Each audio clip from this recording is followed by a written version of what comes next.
Afirmo com toda veemência que atualmente o melhor cinema do mundo é produzido pela Romênia. E procurarei, neste vídeo, explicar os motivos e o porquê acredito nisso. Mas, em primeiro lugar, precisamos ter alguns fatos históricos em mente. Hoje, a Romênia é considerada um dos países mais pobres de um dos continentes mais ricos do mundo, isso é, a Europa. A chamada liberdade econômica, que atingiu o leste europeu, começou na Romênia após a queda de Nicolae Ceausescu, o líder do Partido Comunista que comandou o país por várias décadas. Ele era considerado o líder mais repressor de todos os países da Europa na Guerra Fria, e ele foi assassinado após revoltas populares em 1989. Enfim, após ganhar a Palma de Ouro em Cannes, um dos prêmios mais importantes do cinema no mundo, em 2007, o filme 4 meses, 3 semanas e 2 dias trouxe o cinema romeno, o cinema contemporâneo romeno, aliás, para o mundo, colocando em evidência. Apesar de ser considerado um dos melhores filmes do ano, 2007, não foi sequer indicado o melhor Oscar de filme estrangeiro. Mas ele foi muito importante na sua época porque trouxe para o debate uma das questões que até então não era muito comum, a questão do aborto e principalmente da maternidade. E é aqui que entra a questão principal do cinema produzido na Romênia, porque apesar de todos os problemas econômicos, eles driblam esse problema econômico, essas crises financeiras, através da criatividade. E eles são muito bons nisso. Desde a crise econômica de 2008, as contradições do capitalismo no país apareceram como nunca, com o corte de aposentadorias, de investimentos públicos e até mesmo da coleta de lixo. A corrupção que rola solta nos altos escalões do país é sempre um tema recorrente no cinema contemporâneo de lá. Já em 2024, considerado por muitos como o filme mais aclamado daquele momento, pelo menos pela crítica especializada, chegava aos cinemas o Não Espero Muito pelo Fim do Mundo, onde toda essa angústia econômica, toda essa plataformização dos direitos trabalhistas entrava em questão, ganhando até mesmo um contorno cômico, como o próprio título do filme já apresenta. Vocês vão acompanhar Angela, interpretada por Ilinca Manolache, trabalhando de Uber, se estressando no trânsito de Bucareste, capital romena, e indo de cima para baixo enquanto ela sequer dorme. Tá, mas e o fim do mundo nesse filme? É retratado com diálogos despretensiosos e sarcástico, enquanto em determinado momento Angela pergunta para sua amiga Doris: é verdade que a sua empresa está desmatando as florestas da Romênia para conseguir madeira? E a Angela simplesmente responde: acho que não, nunca ouvi falar disso.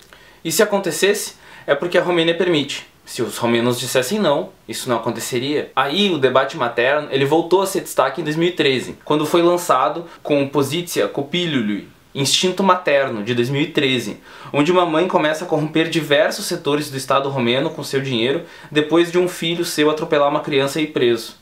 A corrupção estatal, depois da queda do socialismo na Romênia, tomou proporções absurdas. E, no seu cinema contemporâneo, como a gente já citou aqui, é tratado com muita clareza, às vezes como um olhar um passado, às vezes como um olhar o presente. Aliás, não tem como falar do atual cinema contemporâneo, lá da Romênia, sem falar da sua relação com o Partido Comunista Romeno e os anos em que esteve no poder. E isso é representado por pelo menos 3 grandes filmes da sua época. O primeiro é Casamento Silencioso, de 2008, em que um casal de camponeses tenta ser feliz consagrando-se no matrimônio, obviamente. Só que o ano é nada mais do que 1953, é o ano em que o Stalin, líder da União Soviética, morre. Então o luto de uma semana decretado pelo Partido Comunista Romeno impede qualquer celebração ou barulho, e a partir disso toda festa precisa se dar em silêncio e sem a percepção das autoridades, levando a situações mais absurdas que vocês podem imaginar. Já em Contos da Era Dourada, de 2009, a arma mais poderosa do seu cinema atual aparece, a ironia. Ela é uma comédia dividida em 6 contos, que mostra como as classes mais baixas viviam suas vidas sob o regime do Ceausescu. Já em A Leste de Bucareste, de 2006, somos apresentados ao fatídico e histórico dia de 25 de dezembro de 1979. Sim, isso é, o Natal. Enquanto as televisões ocidentais do mundo passavam a queda do Muro de Berlim, o líder romeno Ceausescu era fuzilado ao vivo. E esse acontecimento, bem como os protestos, são discutidos em uma espécie de pseudo-documentário na discussão pública numa TV romena, anos depois, entre um historiador e um aposentado que participou ali daquele momento e tudo mais. Outra questão muito particular é que o atual cinema romeno, ele possui títulos muito criativos, como vocês já devem ter percebido. Tão longos que muitas vezes são até difíceis de ser assim memorizados. É o caso do Imi este indiferent daca in historia von intraca barbari, isto é, eu não me importo se entrarmos para a história como bárbaros, de 2018. Para mim, esse é um dos melhores e mais fortes filmes de toda essa geração, porque ele é muito criativo na forma como ele trabalha o campo da memória. Ele retrata, passando por museus e lugares históricos, a discussão de um massacre de 20 mil judeus operado pelo exército romeno, que na época era então aliado da Alemanha nazista, em 1941 na cidade de Odessa. Outro exemplar fantástico é Má Sorte no Sexo ou Pornô Ocidental, de 2021.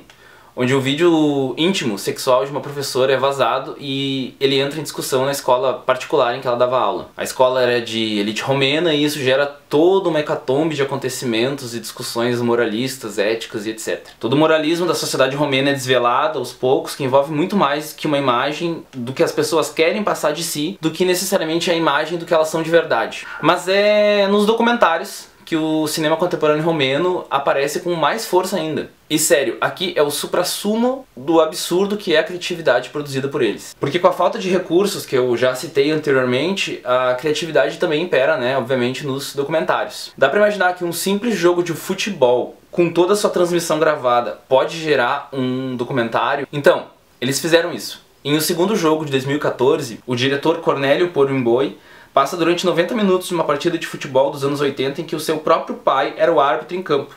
Enquanto o jogo acontece, o diretor vai narrando acontecimentos da sociedade na época, com os dois maiores times da sociedade romena em campo, Steaua Bucareste e Dinamo, e diversas reflexões extra-campo ficam muito evidentes com o que está acontecendo ali dentro.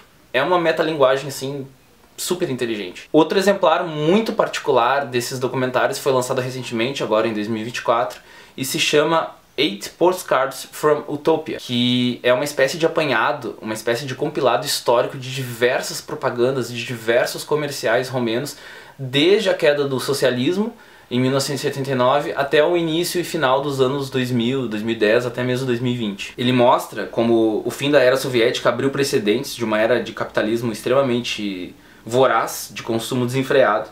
E curiosamente quem ajudou a construir esse documentário junto do já citado cineasta Radu Jude, em alguns dos seus filmes, foi o filósofo Christian Ferenc Flatz, um filósofo romeno muito importante formado pela Universidade de Bucareste. Mais peculiar ainda é o documentário de 2015 chamado Chuck Norris versus Comunismo.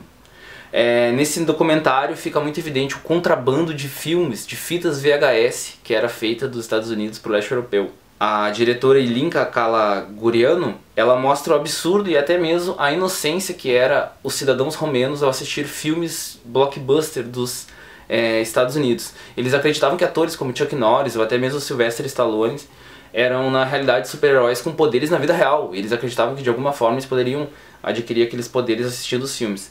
É uma obra-prima sobre realidade, mentira e principalmente sobre censura e os efeitos da censura na população mais proletarizada, que ainda não tinha contato com efeitos especiais assim do cinema dos Estados Unidos, que hoje já nem são tão bons, mas que na época eram o que mais de avançado tinha. Então muitos títulos importantes aqui nesse vídeo vão ficar de fora, evidentemente, como Sierra Nevada, de 2016, sobre relações humanas, A Morte do Senhor Lazaresco, de 2005, sobre os problemas de saúde da população romena e o SUS deles, né, o sistema de saúde público, que tem entrado em crise nos últimos anos, desde os anos 80 na verdade. Filantrópica, de 2002, e Como Eu Festejei ao Fim do Mundo, de 2006, sobre também a queda do Ceausescu. Então, por questão de tempo, e para não deixar o vídeo tão maçante, eu pulo, evidentemente, alguns títulos. Se eu falasse sobre todos os filmes do cinema contemporâneo romeno, eu ficaria aqui uma semana. Então ele é um cinema criativo, ele é um cinema muito profundo, muito humano, e que olha para o seu passado hoje mais do que qualquer cinema europeu, africano, latino, ou qualquer outro que hoje seja produzido no mundo. Ele é realmente muito forte, muito impactante, e ele tem diversas obras ao longo desses últimos 30, 20 anos, que são obras que falam sobre muita profundidade sobre a sociedade romena, mas que falam no geral sobre a Europa, sobre o mundo, sobre a humanidade, até mesmo sobre questões de socialismo, capitalismo, entre outras questões mais filosóficas. Então você já sabe, né? O cinema mundial ele vai muito além de Vingadores ou até mesmo Invocação do Mal, com títulos importantes sobre reflexão sobre a vida, da política e até mesmo o legado que nós, enquanto seres humanos e sociedade, queremos deixar para as próximas gerações.